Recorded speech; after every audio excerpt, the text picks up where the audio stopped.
Hello everyone, this is Greg Dog from Who've Heard It, here today at BABSCon 2018 with Nicole Dubuc.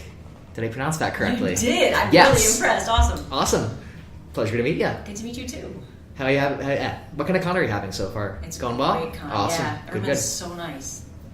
Very good to hear. So I know you're from Orange County, so how are you liking San Francisco? I like San Francisco. I actually lived here for 1 year. Awesome. Time in the city during the big .com boom and bust. So, oh boy, all the technical digital companies, that's fun. And the pink slip parties that followed. Of course. So yeah. Boy. It's nice to be back up here. Awesome. I'm from Orange County as well, so it's nice to get away. Can I ask? Sorry. Yeah, Mission Viejo area, right, so South Orange County, and currently Surf City. Awesome. Currently at Cal State Fullerton, studying and stuff like that, so Right. familiar with the territory. But so we know you are now an executive producer for MLP, obviously, as well as a story editor. Right. How does that go? How does that process typically go when you're working on an episode? So when we start with a story, we usually meet with the DHX team up in Vancouver, or they come down to us. So we have all the directors in the room, and Megan and Eliza and Josh and I, and we start thinking about the stories we want to tell for the season, and we break them a batch at a time. So usually like maybe 6 at once. And then from there, we decide who we want to write those episodes, or we write them ourselves. And as story editors, we edit those freelancers. And then the EP part kind of comes more on the post-production side. So I'll be looking at all the character designs that come through, and the animatics, and the early animation. I call into the voice records. I'm there for that. So yeah, and if something's needed, like something random, like can you write a character description, then I'll get that done. Or like, can you work with publishing on this? I'll do that. So you do a lot of things. Yeah, but it's so great because it's a fun show. So. How do you like the fandom so far? Fandom's been very welcoming. That's and good to very hear. Nice. Actually, I was moved to tears a couple times today because people had come up with I've already got some artwork of the Young Six, and it really touches me to know that what we're creating kind of in a room away from everyone else resonates with people. Right. So. Yeah, you're really loving those new characters. Just a real pleasure. I really like the concept you guys have for this season. I think there's a lot of potential for that, so we're really excited to see where that goes. Thank you. Yeah, it's so nice to hear. Yeah. Obviously, you've been a writer and a story producer, or a story editor. And what do you like and dislike about those jobs, respectively, and how do they differ? Okay, well, when you're a writer at a certain point, you're going to just give your script to your story editor and let them take over. When you're storying yourself, then you are in charge of that final product. So as a writer, sometimes it's freeing because you can say goodbye to it. And as a story editor, sometimes it feels really good that you have that last say because you make sure the characters sound like themselves. So both have pluses and minuses. Very cool. Yeah. And also, I noticed you recently worked on Star Wars Rebels, which just concluded a few months ago, and I love that series. I thought it was fantastic, and you got to write some of the Thrawn episodes, which I really liked. Yes. So how was writing Thrawn? Did you enjoy that? It was dream come true. I loved the Timothy Zahn books when I was growing up, so it was kind of an excuse to revisit those, too, and read them again and say, these are still brilliant. Yeah. So, yeah. And that was just great to see life brought back to the character, because he's so cool, and he's so evil, but he's also very calculated, and it's not like a dark evil, it's not like a Darth Vader. It's just interesting to see that side of Star Wars where it's kind of like just this, he's like always plotting, he's really into the arts. I really like that aspect of him. Yeah, I think that's what makes him such a great villain. Like, I was trying to think who else I love like that, and Scorpius, if you ever watched Farscape, kind of had that same satisfying, evil, plotty kind of thing. And I want to also shout out to the team at Lucasfilm, because their story team is amazing. And that's another one where we'd all go up to Skywalker Ranch and break these stories together. Cool.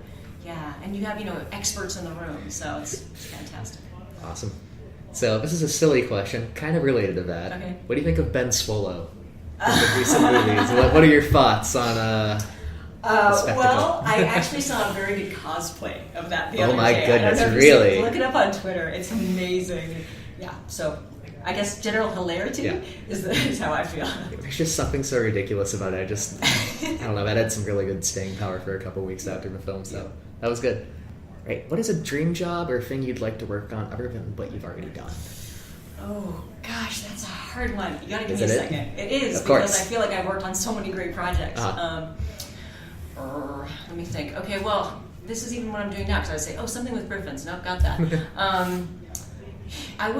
If I could travel back in time, is that allowable? That is absolutely allowable. Okay, please, it is your question. Do Excellent. what you wish. Hugh is in the house. Of course it's allowable. Of course. So if I could go back in time, I would have loved to work on Gargoyles, because I've worked with Greg on a lot of his projects, and that one is so amazing. I wouldn't want to be involved in a reboot because I don't want It's such that a classic, changed. Exactly, right? yeah. So Oh if my I go back goodness, in yeah, I time. grew up on Gargoyles. Isn't Yeah. that just such an amazing, amazing It's series? incredible.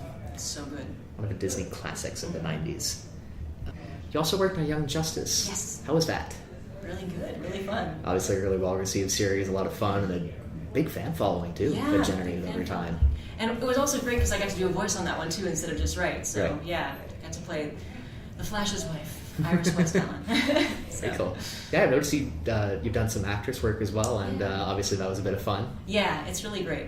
Is there anything you'd want to be on TV right now that interests you or possibly want to appear in? Oh gosh, I love voice acting. So whenever I get an opportunity to audition for something, that's what I'd be totally on board for. Are you jockeying for a pony voice role at some point? I think I'll leave that to the experts. Tara, can I sneak in? Fine. Exactly. Who's your favorite character of the new Young Six? Okay, I've been thinking about this one, and I feel like I have 3 favorites for different reasons. So if you'll indulge me, Of course. I love Yona. I think she's so sweet. Yeah. Every time Silverstream talks, I smile. So there's that. And then I feel like Smolder is one of my favorites to write because she always gets these little barbs in. So Yeah, she's got that feistiness to her Mhm. that's really enjoyable. yeah, And it brings a different thing to the table than Rainbow Dash. Like, they have certain characteristics, but it's a very different yet refreshing take on it, which I like. huzzah! That's what you were going for. So good. Good. Do you have a favorite? I do. I really like Smolder, as you said, and I think Yetta as well is really good. Yeah. So, obviously, got to work with Maurice LaMarche as well in Yes. the villain role, and he is always a blast with his voices. Definitely. I'm guessing we're seeing him again at some point. It seems like he mentioned that. Yes. Yeah, he was like, "I'll be back." Twilight Sparkle, yes. It's funny because, he was Chief Burns on Transformers Rescue Bots for me, and that's when I really got to know him. We've done a lot of shows together, but that we spent the most time together with. Uh-huh. And so I was like, how would you feel about being a villain instead of the nicest guy on television? And I was like, okay. Yes. Well, he does so many different diverse roles He too. does. That's what's really fun He about him. absolutely And does, he's awesome. Absolutely. And I really liked the conflict from the last few episodes that set up with the whole a bit of xenophobia, if you will, between the races. And when you consider the past history of Equestria, it really makes a lot of sense Right, when right. there's been conflicts, and you can see, okay, obviously that's wrong, and we want to work against that, and we want to have a friendship school, and there's all that. But it's interesting to see that presented in the show because you don't really think about that a lot, and I really like that. Oh, I'm so glad. That's great. So yeah, you guys have been doing a really good job recently. Thank Especially, you. I admittedly, this is maybe a bad admission, but I stopped watching the show after season 6 for a bit, Okay. and I came back for season 7, and I've really enjoyed what I saw. I think it was good to take a bit of a refresher, and yeah, you guys are just doing a great job so far. Well, So, I really have to hand it to Lady Writers and Josh for season Yeah. 7 because I came on the tail end, but it was so fun to watch. So, yeah, Pony of Shadows, and that was Yep. very fun. All that with Star Swirl after all that. So. Yeah, yeah. I guess that's a question. If, Sure. Spoilers maybe, but will we be possibly seeing those characters again? Because obviously we're back in universe with Star Swirl and the heroes and Gosh, all it that. is certainly a possibility. It's Let's a leave it at possibility. that. I like that. That's a good way to keep it short. All right. I guess one more question. What did you think of the MLP movie? Because now that's being integrated back into the series, and that added a lot of different races and fun stuff to the series. Well, I'm really grateful because it kind of opened up the world for us in many ways. So, Mhm. it's nice to be able to riff on those elements. Sometimes a show will say, oh no, ignore the movie, but I really like that it's in canon. Yeah. And it was a really enjoyable show, movie. It and- was. Yeah. It was. And the songs will stick in your head. All right. Well, I think that'll wrap it up. So Great. thank you very much. If there's any closing words you'd like to leave us with, that is up to you. I just want to say thanks for the interview. Thanks Thank for you. talking to me. And I really hope you enjoy the rest of season 8. All right. This has been Greg Dog from Who've Heard It, also with Chris and Nicole Dubuc, and we will see you next time. Bye. Bye.